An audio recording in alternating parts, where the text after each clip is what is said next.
The last day will not come suddenly. Allah has already shown us the signs. But the most frightening part? Many of these signs are already around us. The prophets said, people will compete in building tall buildings. Trust will fade, and lies will spread faster than truth. Children will disobey their parents, while strangers become their role models.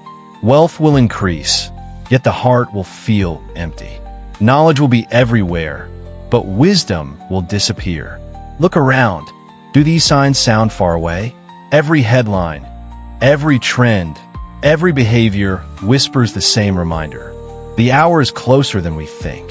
But fear is not the purpose. The purpose is to return. Return to prayer. Return to honesty.